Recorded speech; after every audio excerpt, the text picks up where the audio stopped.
afternoon, brothers, and welcome to episode 10 of Kappa Tau, the podcast about anything and everything Phi Kappa Tau. That's right, we did it.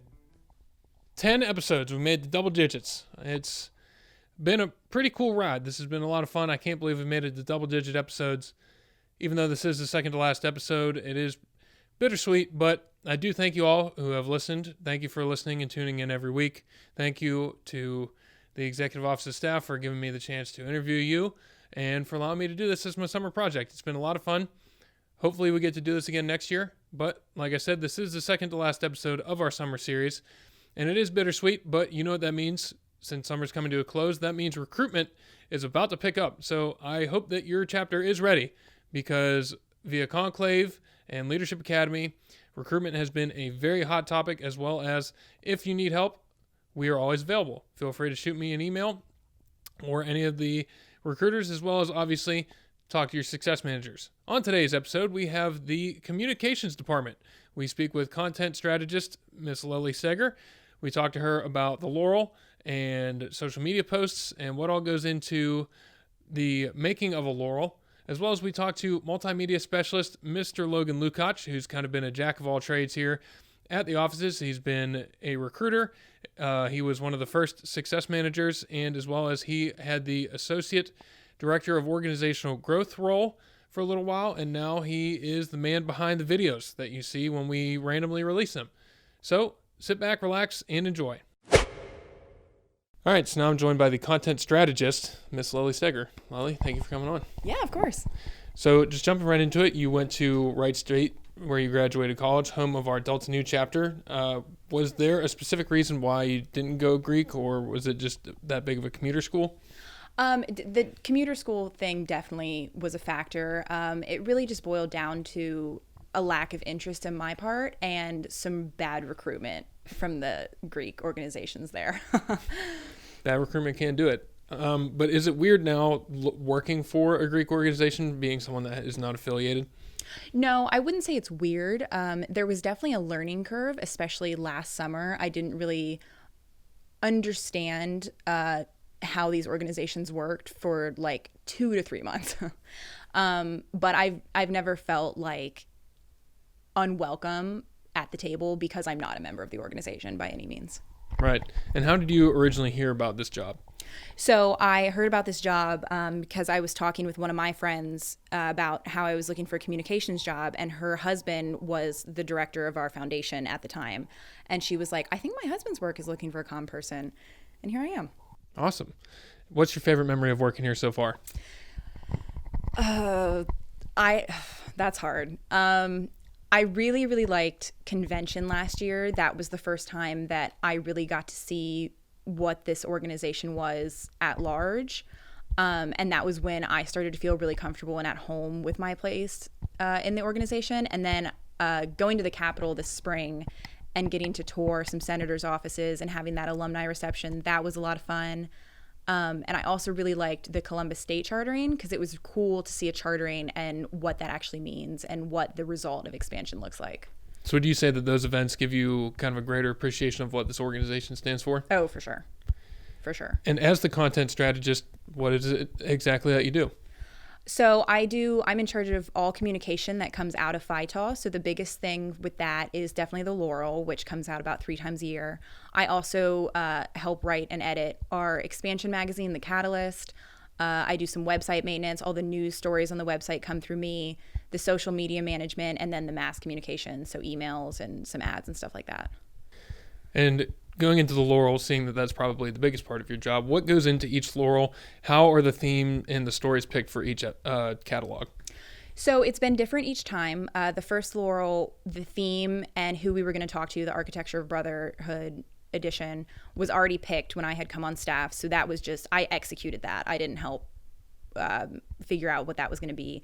Then the next one kind of wrote itself. That was a convention recap and an awards winner recap.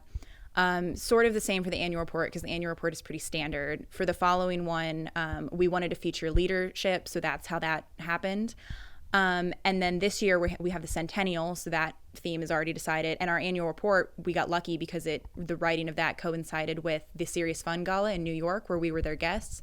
So that's how that worked out. So I guess the answer is it's different each time how the themes and the stories come about. So basically it just kind of aligns with what's going on at that time. Yeah, they kind of tend to write themselves in that sense.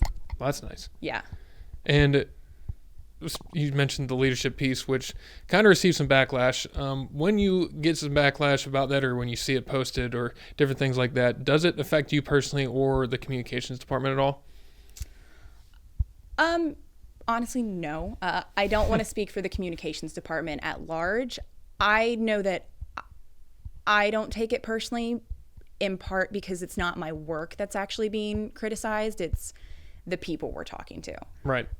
Or in the case of the gay pride post, that content. And I know the background of those and the decisions we made to talk to those people or to do that post. So I understand, why we did what we, or why we do what we do. So sometimes it is frustrating for me that people sort of don't know what happens behind closed doors and why we make decisions. But overall, no, I really just take it with a grain of salt and move on. It's the best policy to go about it. For sure. And for looking for the future, especially with some big releases coming up, is there a direction that you'd like to see the communications department go? Would you like to see it expand to do more, different stuff like that? Yeah, I think that you always want your department to be bigger and better. We just brought on Logan, who I don't know if you're talking I will be talking to him. Awesome.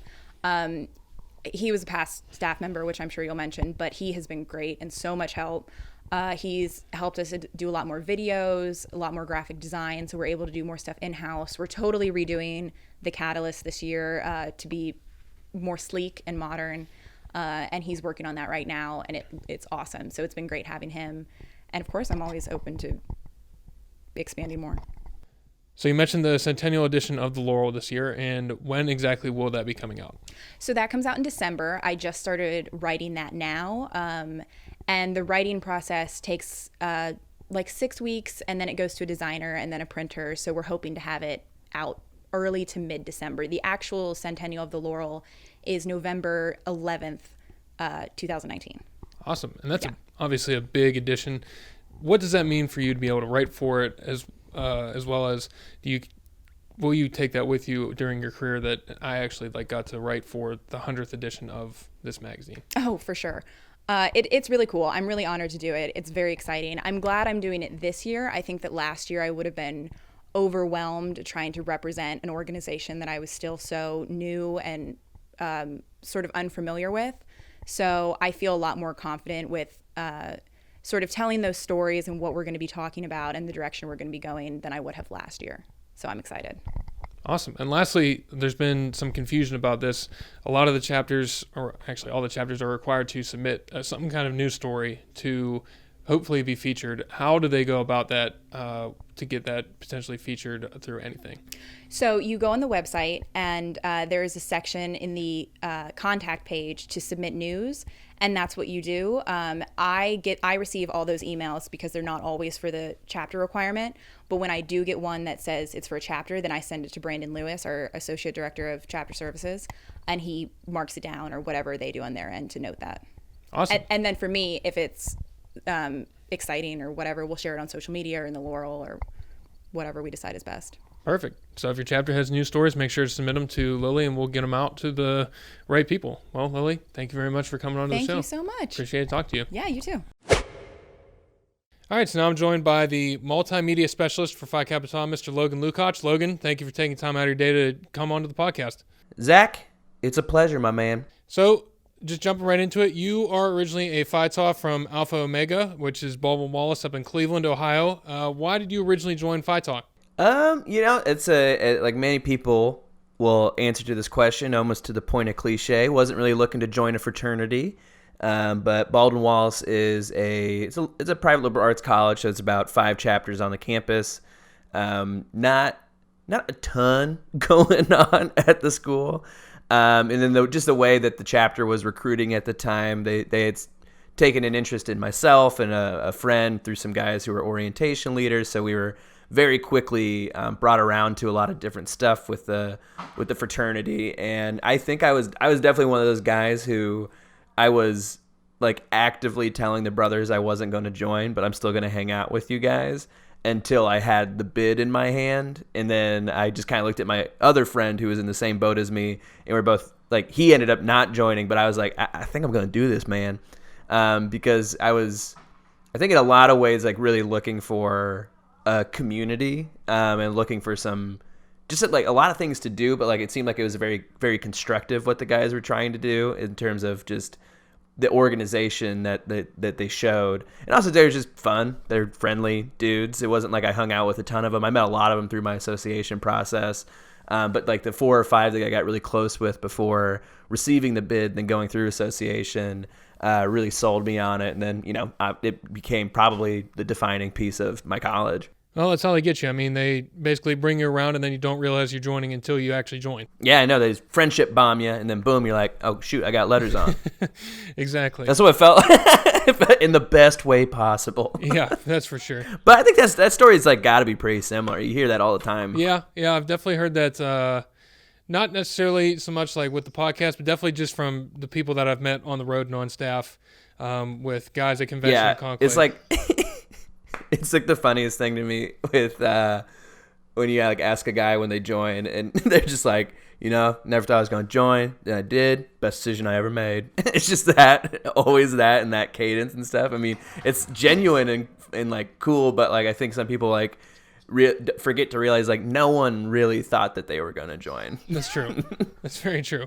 Do you still remember your badge number? We got to come up with, say what? I think I'm 88423. Wow, you're in the 8s. Okay, very nice. Yeah, I joined fall 2010, so I'm coming up on 10 years next year. Oh boy, big anniversary for you. Big anniversary. We're getting all the boys together. Where my 2010s at? Yeah, that's weird. I take it back. I'm 2017. I'm young. So, even though you guys weren't necessarily in the chapter at the same time, you do have a fellow chapter brother that also works for the executive offices. I do. Papke is also an AO. Is it pretty cool having a guy from the same chapter work at the same place as you?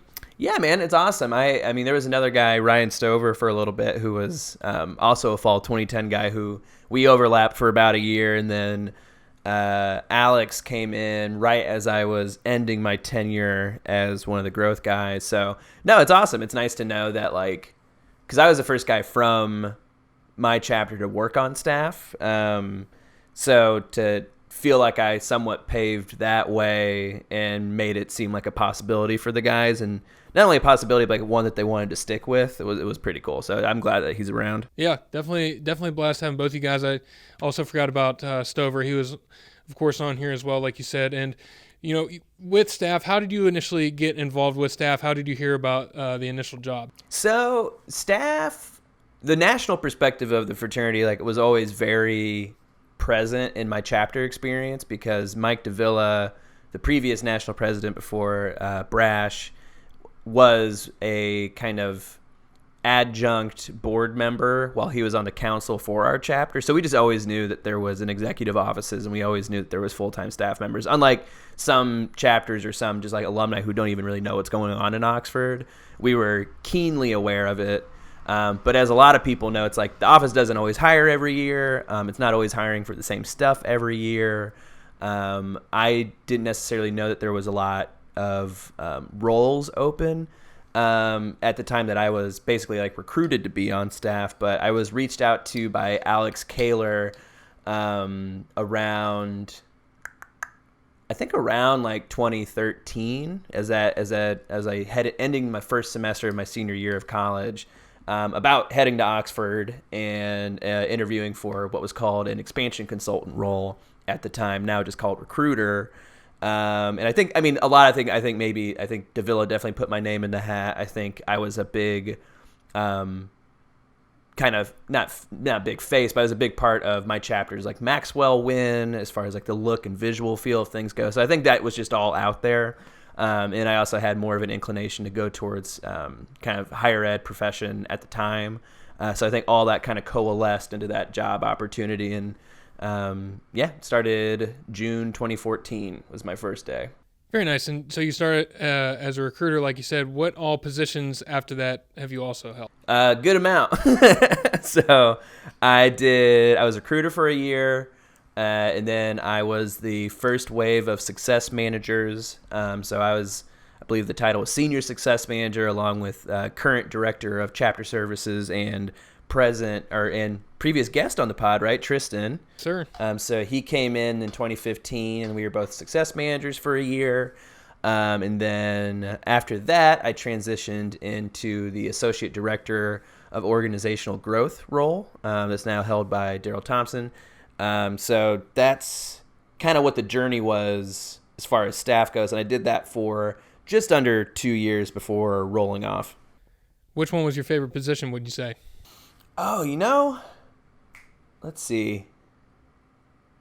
So the first year of associate director of organizational growth was a wild year because we did Iowa State, and then right before Iowa State, we ended up having a staff member roll off. So I ended up being a recruiter for like the sum total of about a month throughout that whole project again, while simultaneously trying to fill another role, which was then filled by, one of Daryl's chapter brothers, Nick Popejoy. And then we rolled right into South Carolina, and that was just like a dream expansion situation where you get, like 30 guys day one wanting to join, and then the colony ended up growing to about 90 by the end of that. And then we just kind of rolled into the spring from there. So in general, I think that first year was just like really fun to like have a team, to like learn how to manage a team. I was on the road a ton. I think when I counted up how often I was traveling, I think I was gone 26 to 27 weekends out of the year. But that was just, when I look back on it now, and I've kind of checked off all the places I've been because of that. It's pretty cool. I mean, I remember feeling pretty burnt out here and there at the time, but like looking back on the amount of travel I got to do, what I was doing it for was a pretty cool, fun time. Also, just, once you're like year 3 on a job, it's nice to kind of have that responsibility and feel like a lot of people trust you. And I kind of had that. Yeah, you definitely got to take advantage of the travel while you can. I definitely agree with you on that one. And what would you say has been your favorite memory so far of being on staff? Favorite memory? Wow, man, that's a tough question, dude. I don't know. I have so many memories. I only ask the hard-hitting questions on this podcast. A lot of these hard-hitting questions. Gotcha journalism.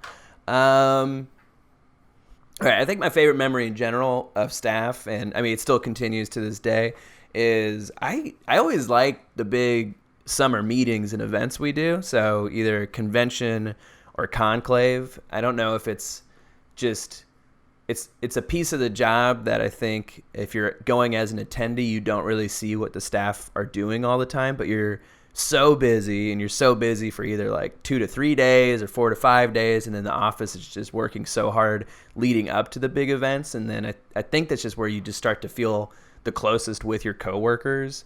And especially like the summer just has a different kind of feel at the office because you don't have a lot of students to be working with, which just means you get to start tackling a lot of the bigger projects that you've been wanting to work on. So I think in general, I really liked just Oxford summers were really fun. And always kind of leading up to the crescendo that is conclave or convention. I got a kick out of it. I mean, maybe some people who'd see me in more stressed out moments at those meetings would go like, oh, you really liked that? But I mean, I just think it's just fun to be like working hard for something you care for. And that's what those meetings always kind of represented to me. Everybody's there to, help out the fraternity and try to make it better, and hopefully have some fun while they're doing it. And that can be a difficult task, but if you're trusting of your team and you're trusting of your brothers and guests and attendees, and it can be a really fun time. Yeah, I haven't really been in the office too much in the fall or the spring, but summers around here definitely are Yeah. fun, especially as you know, living in Oxford, it's definitely nice when the Miami students are gone and there's less traffic at Kroger and at the stoplights. Yeah, you can kind of right? It's just it's a totally different town. And yeah, I guess that's a good point. I didn't even think of my recruiter perspective on it. You're gone for so long, so you're a little people starved or a little coworker starved. So you just have some fun in the office. So you mentioned previously that you did end up rolling off staff for a little bit, and then you came back to help us out this past school year in the media department. What brought you back? So in rolling off of staff, I took a job. I live in Chicago currently. I took a job at a university downtown. And it really wasn't my speed. It really wasn't something I was super passionate about. I think working at Phi Tau taught me a lot about what I like out of a workplace and what I like out of coworkers, and also just what gives me energy as a worker. And it just wasn't, to spare some details, it was not a great fit. So I ended up leaving that. I started working for a coffee shop, literally starting at the ground level there, but working my way up to basically a marketing coordinator position where now I run all of their social media, events, promotions, things like that.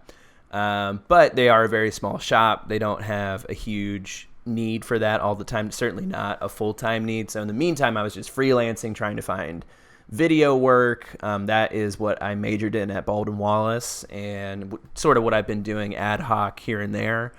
And I ran into yourself, a bunch of Phi Taus at New Year's, actually, this past year.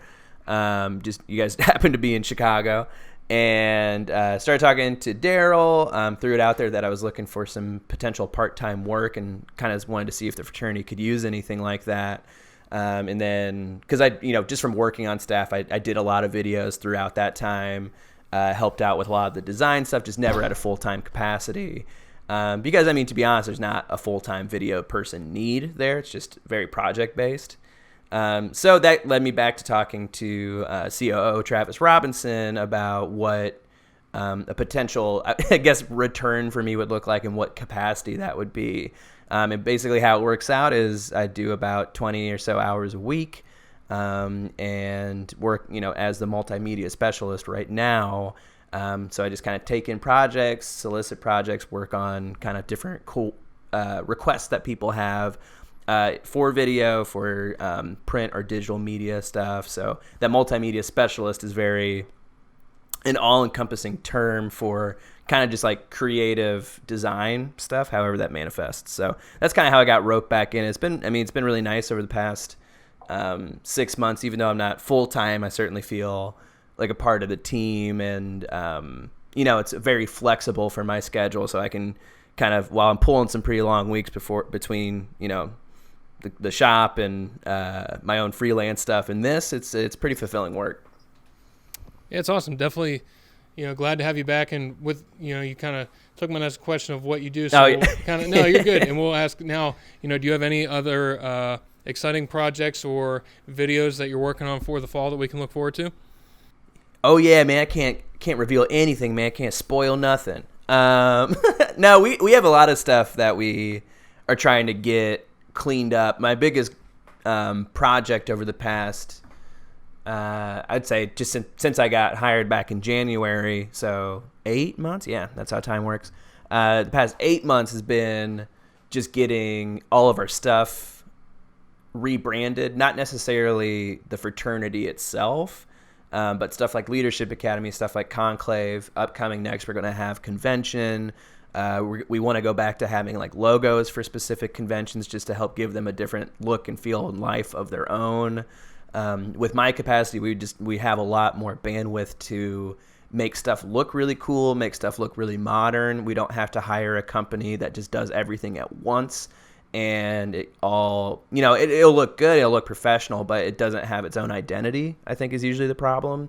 So really, we're just trying to give a lot of stuff its own identity right now. So if that looks like a full rebrand of the Expansion Magazine Catalyst that's coming up soon, that's just kind of what it's looking like right now.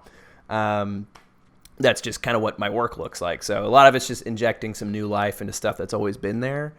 As far as new creative stuff, videos, man, it's a wide open world. We got a lot of ideas for how to use video to the best of its ability and make it something that people want to watch and engage with and share and view again. I think my favorite thing that we've done so far since I've been back is the Founders Day animation. So just like doing some cool, weird stuff like this, like that just comes out of left field. That people don't even probably know that there's somebody on staff that's making that. That's always kind of my goal, is to make it look like we have an outside agency doing this stuff.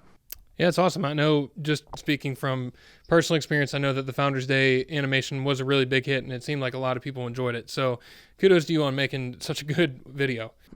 Oh, thanks, man. I appreciate it. Well, Logan, I appreciate you coming on the podcast again, and thank you for taking time out of your busy schedule for sitting down for this interview, man. Can't wait to see what you got coming out here for the fall. Absolutely, man. Thanks for getting this pod up and running. I'm excited that there's a podcast for the fraternity. It's awesome. It's been a lot of fun, to say the least. All right, man. Cool. Well, I'll catch you later. Well, thank you all very much for tuning in. Hope you learned a lot about not only the Laurel, but also what goes into the making of some videos. I definitely learned some things about our Laurel, and I cannot wait for that 100th edition to come out, the 100-year edition. It is the Centennial edition. That'll be out in December, like Lily said, as well as I can't wait to see what Logan has to release. And what I alluded to earlier, this is the second to last episode. With that being said, next week will be our last episode for the summer series. Might have some released during the fall. We'll see how that shakes out. But I wanted to save a special man for last, when we have a huge interview planned for next week with former national president and the proclaimed, not by himself but by others, the proclaimed walking Phi Tau library that he has stored in his head, Mr. Charlie Ball. Thank you all very much. Hope to see you next week. Have a great week this week in the meantime, and as always, go Phi Tau. We are brothers now and ever, until the day we die. And when that time comes rolling round, and we bid our last goodbye, there is one thing sure and certain: let us bow our heads in awe. We'll meet again in heaven, sure, in the name